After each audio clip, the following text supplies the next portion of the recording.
जय हिंद। आज मैग्नेटिज्म के इस वीडियो में हम पढ़ेंगे स्टैटिकली इंड्यूस्ड ईएमएफ के बारे में।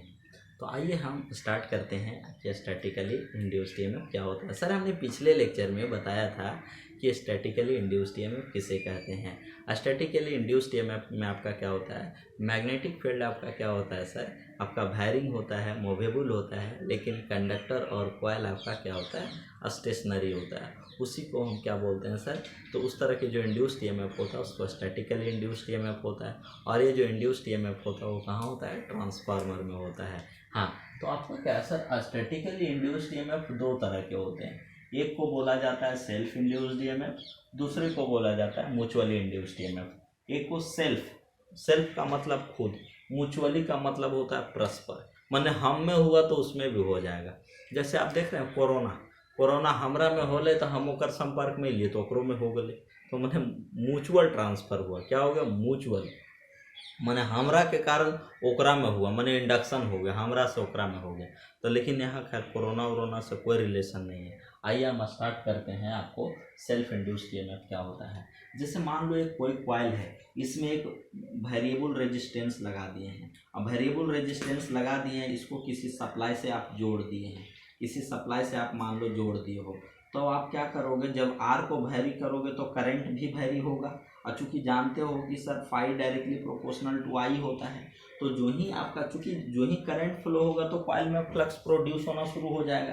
क्योंकि करंट के कारण आपका फ्लक्स प्रोड्यूस होता है, नंबर ऑफ टर्न एन है तो एमएमएफ तुरंत आपका सेटअप हो जाएगा, माने phi directly proportional to N I हो जाता है। तो जो ही करंट है, नंबर ऑफ टर्न है, तो एमएमएफ सेटअप हो जाएगा। तो इस एमएमएफ के कारण आपका कॉइल में फ्लक्स डेवलप हो जाएगा, फ्लक्स क्रिएट हो जाएगा, समझ रहे हैं, माने एक कॉइल आपका इलेक्ट्रोमैग्नेट बन जाएगा। तो अब आपका क्या है सर, सुनिए इधर पहले। तो देखो, मान लो जब आपका एक कॉइल है, जब इसके रेजिस्टेंस को आप चेंज करोगे तो करंट चेंज होगा। तो इस करंट के कारण जो कॉइल में फ्लक्स प्रोड्यूस हो रहा है उसकी संख्या में भी चेंजिंग होगा, नहीं होगा, उसकी संख्या में भी चेंजिंग होगा। तो फैराडे क्या कहता है कि जब किसी कॉइल में फ्लक्स लिंक करता है और फ्लक्स की संख्या में चेंजिंग होता है तो कॉइल में ईएमएफ इंड्यूस होता है। तो अरे भैया, इसमें जो करंट फ्लो हो रहा है आई, इसके कारण मान लो फ्लक्स प्रोड्यूस हुआ है फाई। तो जब आर को चेंज करोगे तो आई चेंज होगा, और आई चेंज होगा तो इसका अपना ही फ्लक्स फाई में चेंजिंग होगा, और इसका अपना ही फ्लक्स इसी कॉइल में लिंक कर रहा, अपने में लिंक कर रहा, उसकी संख्या में चेंजिंग है। तो क्या इसी फ्लक्स के कारण इसी कॉइल में ईएमएफ नहीं इंड्यूस होगा इंड्यूस्ड ईएमएफ। तो कहता है इंड्यूस्ड ईएमएफ का डिफिनेशन करता है सेल्फ इंड्यूस्ड ईएमएफ का, किसी कॉइल में अपने ही फ्लक्स के चेंजिंग के कारण, किसी कॉइल में अपने ही फ्लक्स के चेंजिंग के कारण जो ईएमएफ इंड्यूस होता है उसको सेल्फ इंड्यूस्ड ईएमएफ बोलते हैं। उसको क्या बोलते हैं, सेल्फ इंड्यूस्ड ईएमएफ बोलते हैं। और इस फेनोमेना को हम सेल्फ इंडक्शन बोलते हैं। क्या बोलते हैं सर, सेल्फ इंडक्शन। क्या बोलते हैं, सेल्फ इंडक्शन। किसी कॉइल में अपने ही फ्लक्स के चेंजिंग के कारण, किसी कॉइल में अपने ही फ्लक्स के चेंजिंग के कारण उसमें जो ईएमएफ इंड्यूस होता है, उसको सेल्फ इंड्यूस्ड ईएमएफ बोलते हैं। और इस फेनोमेना को हम सेल्फ इंडक्शन बोलते हैं। क्लियर।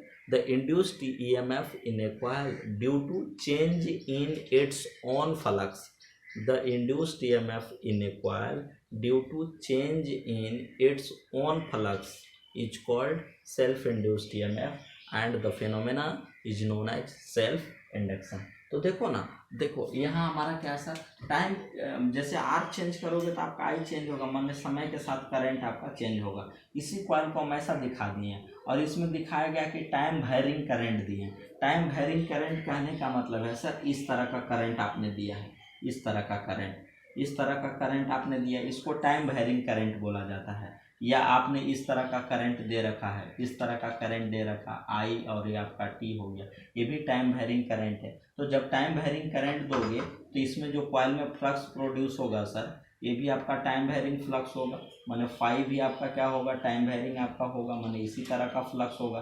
क्योंकि phi directly proportional to I होता है, माने फाई डायरेक्टली प्रोपोर्शनल टू आई, माने आपका करंट और वोल्टेज आपका क्या होगा, एक ही तरह होगा। जैसा करंट वैसा आपका फ्लक्स होगा, माने जैसा करंट होगा वैसा आपका फ्लक्स होगा sir.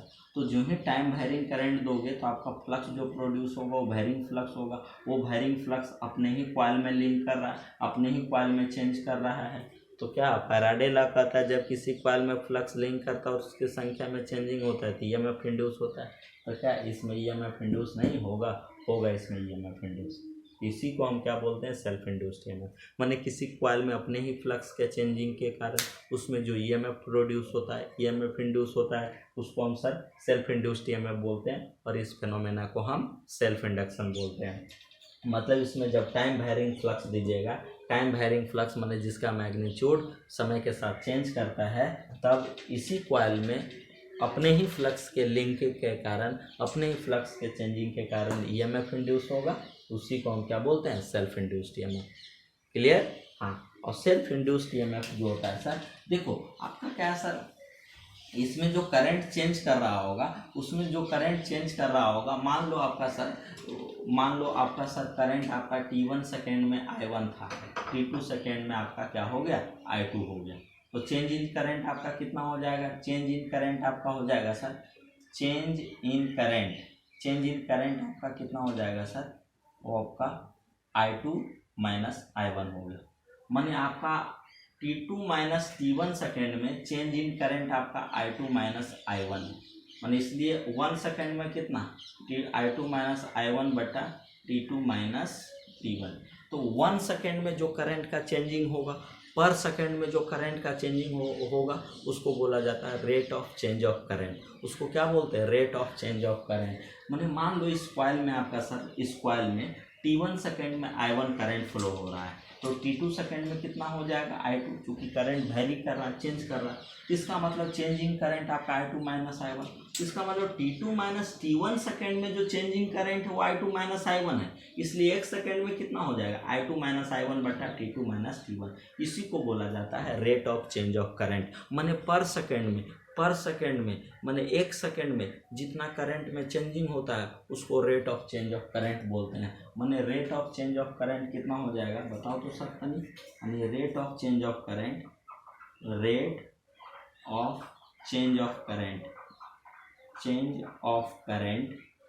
Of change of current आपका कितना हो जाएगा सर? वो आपका हो जाएगा I2 माइनस I1 बटा T2 माइनस T1। माने इसको क्या बोल सकते हैं सर? डेल्टा I बटा delta T, rate of change of current. इसको डेरिवेटिव फॉर्म में क्या लिखोगे? DI बटा DT। इसको डेरिवेटिव फॉर्म में लिखेंगे, डेरिवेटिव माने डिफरेंशिएटिव फॉर्म में लिखेंगे DI बाई DT। इसको बोला जाता है rate of change of current. क्या बोलते हैं? Rate of change of current. समझ रहे हैं? रेट ऑफ चेंज ऑफ माने rate of change of current जितना ज़्यादा होगा तो d∅ बाई dt भी उतना ही ज़्यादा होगा सर। माने di बाई dt जितना ज़्यादा होगा d∅ बाई dt उतना ही ज़्यादा होगा। और चूँकि E डायरेक्टली प्रोपोर्शनल टू होता है d∅ बाई dt, नहीं, चूँकि rate of change of current, और चूँकि करंट का प्रोपोर्शनल कौन होता है? I, तो rate of change of current जितना ज़्यादा होगा, जितना तेज़ी से करंट चेंज होगा, जितना तेज़ी से करंट वेरी होगा, उतना तेज़ी से तो आपका फ्लक्स लिंकिंग भी चेंज करेगा। जो फ्लक्स लिंक कर रहा है, फ्लक्स कट कर रहा है, वो भी उतना तेज़ी से चेंज होगा। तो rate of change of current जितना ज़्यादा होगा, rate of change of flux भी उतना ही ज़्यादा होगा। Rate of change of linkage flux भी उतना ही ज़्यादा होगा, माने d∅ बाई dt का वैल्यू ज़्यादा होगा। माने E डायरेक्टली प्रोपोर्शनल टू होता है d∅ बाई dt, इसलिए हम नहीं लिख सकते E directly proportional to di by dt। Clear? इसका मतलब है सेल्फ इंड्यूस्ड ईएमएफ जो होता है सर, सेल्फ इंड्यूस्ड ईएमएफ का जो मैग्नीट्यूड होता है, ये सेल्फ इंड्यूस्ड ईएमएफ का, वो rate of change of current के डायरेक्टली प्रोपोर्शनल होता है। किसके proportional? Rate of change of current के डायरेक्टली प्रोपोर्शनल होता है। मतलब आपका सेल्फ इंड्यूस्ड ईएमएफ का, किसी कॉइल में जो सेल्फ इंड्यूस्ड ईएमएफ होता है वो rate of change of current के डायरेक्टली प्रोपोर्शनल होता है। माने E directly proportional to di by dt, E directly proportional to di by dt। इसी को हम हटाते थे, कांस्टेंट देते हैं L di बाई dt, जहाँ L हमारा क्या है सर? कांस्टेंट। L आपका क्या है सर? L आपका कांस्टेंट है। वेयर L आपका क्या है सर? कांस्टेंट है। L आपका कांस्टेंट है। इसको बोला जाता है self inductance of A coil. इसको क्या बोलते हैं? Self inductance of A coil. L is constant called self inductance of a coil। हाँ, तो सेल्फ इंड्यूस्ड ईएमएफ का जो मैग्नीट्यूड होता है वो क्या होता है, L d i by d T. इसको मैग्नीट्यूड और डायरेक्शन में यदि एक साथ लिखा जाए तो क्या होगा सर, ई बराबर minus L d i by d T. यहाँ माइनस साइन क्या है, इंड्यूस्ड ईएमएफ का डायरेक्शन बतलाता है, जो लेंज लॉ से फाइंड आउट करते हैं। किससे फाइंड आउट करते हैं, लेंज लॉ से फाइंड आउट करते हैं। तो सेल्फ इंड्यूस्ड ईएमएफ का जो मैग्नीट्यूड होता है वो rate of change of current के डायरेक्टली प्रोपोर्शनल होता है, rate of change of current के डायरेक्टली प्रोपोर्शनल होता है। और मैग्नीट्यूड क्या हो जाएगा, ई बराबर L d i by d t. Proportionality sign हटाए थे, कॉन्स्टेंट दिए, जहाँ एल इसको बोला जाता है सेल्फ इंडक्टेंस। क्या बोलते हैं एल को, सर एल को हम सेल्फ इंडक्टेंस बोलते हैं, एल को बोला जाता है self inductance, self inductance, inductance. L को हम क्या बोलते हैं, सेल्फ इंडक्टेंस। समझ रहे हैं, माने आपका क्या होगा, मैग्नीट्यूड और डायरेक्शन में लिखोगे तो आपका क्या हो जाएगा, ई बराबर minus L d i by d T. तो सेल्फ इंड्यूस्ड ईएमएफ समझ लो। उसी तरह म्यूचुअली इंड्यूस्ड ईएमएफ क्या है, तो मान लो कि आपका कोई कोई कॉइल है जिसमें टाइम वेरिंग करंट दे रहे हैं, तो इसमें जो फ्लक्स होगा वो टाइम वेरिंग फ्लक्स होगा, माने फ्लक्स भी चेंज कर रहा होगा। और इसके नज़दीक कोई दूसरा कॉइल रख दिए तो इसका वाला फ्लक्स इस कॉइल में भी लिंक कर रहा है, तो इस कॉइल में जब लिंक कर रहा है तो इसका फ्लक्स चेंज कर रहा है, इसका मतलब इस कॉइल में लिंक करने वाला फ्लक्स भी चेंज कर रहा होगा।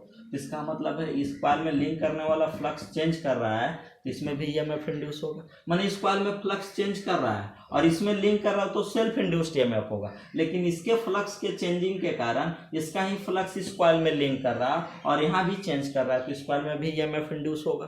तो एक कॉइल में फ्लक्स चेंजिंग के कारण दूसरे कॉइल में जो ईएमएफ इंड्यूस होता है उसको म्यूचुअली इंड्यूस्ड ईएमएफ बोलते हैं। और इस फेनोमेना को हम क्या बोलते हैं, म्यूचुअल इंडक्शन बोलते हैं। सर क्या बोलते हैं, म्यूचुअल इंडक्शन। माने एक कॉइल में जब मान लो एक कॉइल है, इसमें टाइम वेरिंग आप करंट दीजिएगा, टाइम वेरिंग करंट दीजिएगा तो सर इसका वाला फ्लक्स इसमें भी लिंक करेगा। अरे भाई इसमें जो आपका इसमें करंट दे रहे हैं तो इसमें जो फ्लक्स प्रोड्यूस होगा वो तो चेंजिंग होगा और वेरिंग होगा, तो इसमें जो ईएमएफ इंड्यूस होगा वो तो सेल्फ इंड्यूस्ड ईएमएफ होगा। लेकिन इसका ही फ्लक्स इसमें भी लिंक कर रहा है और चूंकि यहाँ फ्लक्स वेरिंग है तो यहाँ भी वेरिंग फ्लक्स होगा, तो यहाँ भी लिंक करने वाला फ्लक्स चेंज कर रहा है, वेरी कर रहा है, इसमें भी ईएमएफ इंड्यूस होगा। तो इस कॉइल में फ्लक्स चेंजिंग के कारण इस कॉइल में जो ईएमएफ इंड्यूस होता है उसको म्यूचुअली इंड्यूस्ड ईएमएफ बोलते हैं। और इस फेनोमेना को क्या बोलते हैं, म्यूचुअल इंडक्शन बोलते हैं। क्या बोलते हैं सर, म्यूचुअल इंडक्शन बोलते हैं। माने इसमें जो ईएमएफ इंड्यूस होगा उसको म्यूचुअली इंड्यूस्ड ईएमएफ बोलेंगे, उसको क्या बोलेंगे, म्यूचुअल इंड्यूस्ड ईएमएफ माने ईएम बोलेंगे। माने the induced EMF in a coil, the induced EMF in another coil due to flux changing in first coil, the induced EMF in second coil due to flux changing in first, the induced EMF in second coil due to flux changing in first coil is known as self-induced EMF, sorry, mutually induced EMF, and the phenomena is known as mutual induction। मतलब एक coil में flux changing के कारण दूसरे coil में जो EMF induce होता है उसको म्यूचुअली इंड्यूस्ड ईएमएफ बोलते हैं। और इस फेनोमेना को हम क्या बोलते हैं, म्यूचुअल इंडक्शन बोलते हैं सर। तो इसमें जो mutual induction, mutually induced EMF जो होगा सर, इसमें भी आपका क्या होगा, इस कॉइल में जो करंट चेंज हो रहा है, रेट ऑफ चेंज ऑफ जो करंट है उसके प्रोपोर्शनल होगा। माने यहाँ भी मान लो करंट आपका DI1 है, DI1/dt, और इसको जब प्रोपोर्शनल साइन हटाइएगा तो ये बराबर लिखते हैं MdI1/dt। DI1/dt is called rate of change of current in first coil, और EM म्यूचुअली इंड्यूस्ड EMF इन सेकेंड कॉइल। और M क्या है, M आपका कांस्टेंट है सर, M आपका कांस्टेंट है जिसको बोला जाता है म्यूचुअल इंडक्टेंस। M को बोला जाता है म्यूचुअल इंडक्टेंस, म्यूचुअल इंडक्टेंस बोलते हैं। क्या बोलते हैं, म्यूचुअल इंडक्टेंस। एम को हम म्यूचुअल इंडक्टेंस बोलते हैं सर। यदि मैग्नीट्यूड और डायरेक्शन में यदि एक साथ लिखिएगा तो EM बराबर क्या हो जाएगा, -MdI1/dt, -MdI1/dt। माइनस साइन कहाँ से आता है, लेंज लॉ से आता है। Minus sign comes from Lenz law which gives the direction of mutually induced EMF, इसका म्यूचुअली इंड्यूस्ड ईएमएफ। और यहाँ DI1/dt क्या है, rate of change of current in first coil, और आपका EM mutual induced EMF in second coil. और M क्या है, M is the mutual induced EMF, sorry mutual inductance between both coil. और M जो है दोनों कॉइल के बीच म्यूचुअल इंडक्टेंस है। L आपका सेल्फ इंडक्टेंस है, मीन्स कॉइल का अपना इंडक्टेंस, और M जो है दोनों कॉइल के बीच का म्यूचुअल इंडक्टेंस है। तो आशा करता हूँ दोनों आपको समझ में आया होगा सर, म्यूचुअल इंड्यूस्ड ईएमएफ, आपका सेल्फ इंड्यूस्ड ईएमएफ। अगले क्लास में हम सेल्फ इंडक्टेंस